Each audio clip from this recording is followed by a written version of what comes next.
Hey everyone, welcome back to Do It Yourself Telecom. I'm Steve. In this video, we're going to talk about splicing phone wires together and why it's important to do it with the right type of connectors and the problem you can get into if you just try to take the shortcut I see a lot of.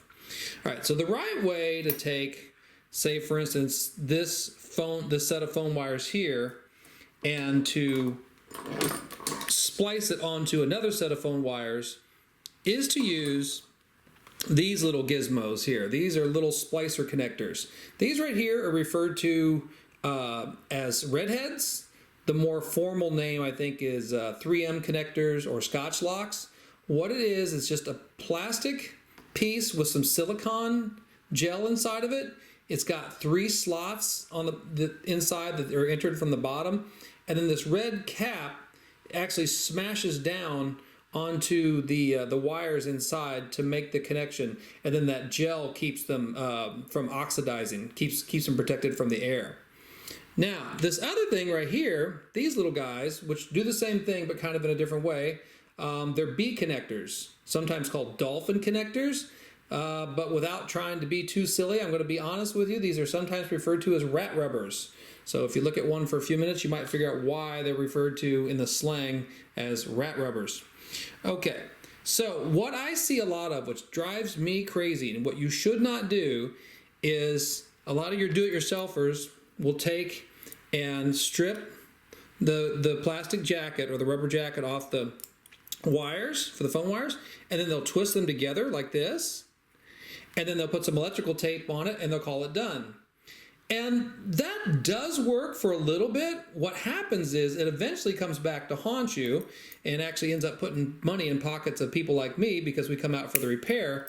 Because what happens is over time, those wires begin to oxidize. Yes, even with the electrical tape on there. They begin to oxidize, and then they create this either you get kind of a static effect, or what you get is an intermittent effect, which just ends up creating, a service call for somebody like me in the future, and it takes a while to figure it out until we finally find the splice and then redo it the right way.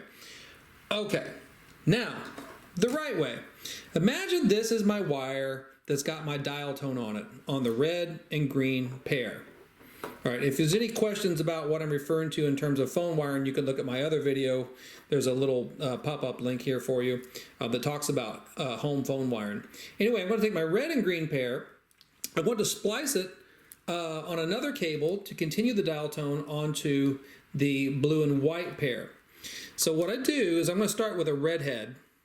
I'm going to take the 2 wires that I want to connect together and just put them side by side, equal length like that. I'm going to take the redhead, and remember I said it's got little bitty slots on the bottom of it. I know you can't really see that on the film, but what you do is you take the wires and you poke them into the bottom and push them all the way up as far as they'll go, and what they end up doing is they go all the way to the top, and they're in that gel. And then you take a pair of pliers, and what you're going to do is you're going to press down with the pliers. You're going to clamp down on that little red top, and it presses it into the wires like that. So what you end up with is that little red cap's got some little metal teeth on it which bite into the wires.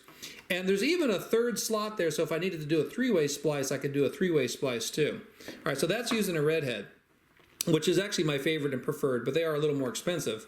And you can get those at the big box warehouse stores here in the U.S. Okay, now imagine I'm going to use a B connector. And those, I don't know if you can find those. You might have to get those from like a telecom supplier. If I've got a good one, I'll leave it in the description for you, a link of where to get those. The difference here is that you have to strip the jacket off the copper. All right, so with the redhead, you can leave the plastic on, but with the B connector or the rat rubber, you have to strip them bare. And you can twist them or not. I guess it doesn't really matter. But what happens is it's just a singular like tube, and then with an entry point in the bottom there, and you slide this over like that. All right, and then all you're going to do is it's just kind of like a tin soft metal in there. You're just gonna clamp down on it like this. Okay, in a few places. Like I usually do it like 3 different spots. Okay, so you essentially flatten it. And what you've done is you've made this hard compressed metal to metal connection which doesn't oxidize, and the reason it doesn't oxidize is because it's pressed into each other. It's almost like the metal's kind of been like melded into each other through pressure. All right, so that's a B connector or a rat rubber. That's a Scotch lock or a redhead, and that is the proper way to do the splices. And please don't twist tie the copper wires together and then just hope and pray that it's going to work, because eventually that catches up with you. I hope you found this helpful. I'm looking forward to hearing your comments. Thanks for watching.